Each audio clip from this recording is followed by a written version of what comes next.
The trading strategy I'm about to share is one of the most effective techniques you can employ in the financial markets. It's straightforward, adaptable to various markets, and most importantly, it yields consistent profits. Let's dive right into it. The MACD, or Moving Average Convergence Divergence, stand out as a frequently used technical tool among traders. This indicator leverages moving average to identify market trends, and it excels at these tasks. If you are a seasoned trader, chances are you are familiar with the MACD. However, the MACD by itself only scratches the surface. Stay tuned to learn how combining it with other indicators significantly enhance its performance. To begin, let's integrate the MACD onto our chart. To achieve this, with the MACD indicator now in place, let's grasp its mechanics. The MACD comprises 4 key components: the MACD line, signal line, histogram, and zero line. The MACD line blue typically represents a 12-day moving average, while the signal line orange signifies a 26-day moving average. The histogram showcases the gap between these lines, where a smaller gap implies a smaller histogram, and vice versa. Furthermore, when the MACD line crosses above the signal line, the histogram turns green. Conversely, if the MACD line crosses below the signal line, the histogram turns red. Lastly, the zero line serves as the indicator center point. With this component understood, let's delve into their practical application. The MACD excels at recognizing market trends. An upward trend becomes apparent when the MACD line crosses above the signal line, as seen here. Conversely, a downward trend surfaces when the MACD line crosses beneath the signal line, as shown in this example. The histogram provides insight into momentum levels. An expanding histogram indicates increased momentum, while a shrinking one signifies waning momentum.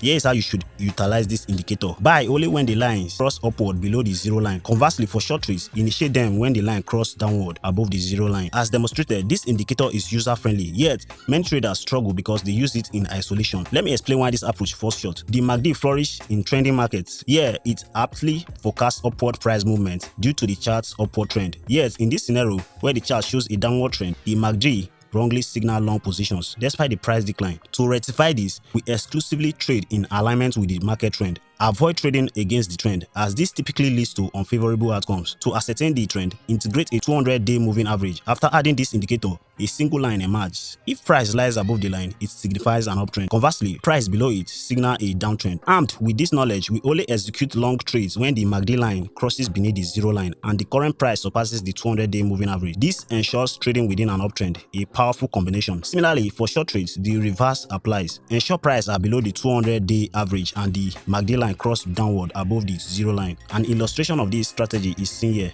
where the conditions align and a profitable trade is initiated. Establish a stop loss beneath the 200-day moving average, effectively using it as a protective barrier. Moreover, aim for a 1.5 profit ratio for your target gains as depicted. This strategy yields the intended results, generating profit. However, this strategy can be further refined. While the combination of the MACD and the 200-day moving average excels when markets exhibit substantial price movement, its efficacy falters during sideways trends and loss of momentum. A scenario like this illustrates how the strategy becomes unreliable, generating false signals. To enhance its reliability, integrate the MACD with price action. Identify key support or resistance levels where prices react. For instance, here the price hits the level and reverses. The subsequent step involves waiting for the price to retest the same level. When it does, anticipate a bounce, much like the previous instance. Importantly, bear in mind that previous success doesn't guarantee future performance. Prices can breach support and descend if momentum is strong enough. To ensure a momentum shift, employ the MACD when the price is above the 200-day moving average and the MACD line cross below the zero level after the price touches the support. It is a signal to enter the trade. In summary, the MACD 200-day moving average and incorporation of support and resistance levels form a potent strategy with a high win rate. I kindly request just a moment of your time to appreciate this content. To stay updated on upcoming strategies, kindly subscribe. In my next video, I will unveil a technique that outperforms even this MACD strategy. I hope you have gained insight from this video and I look forward to connecting with you again.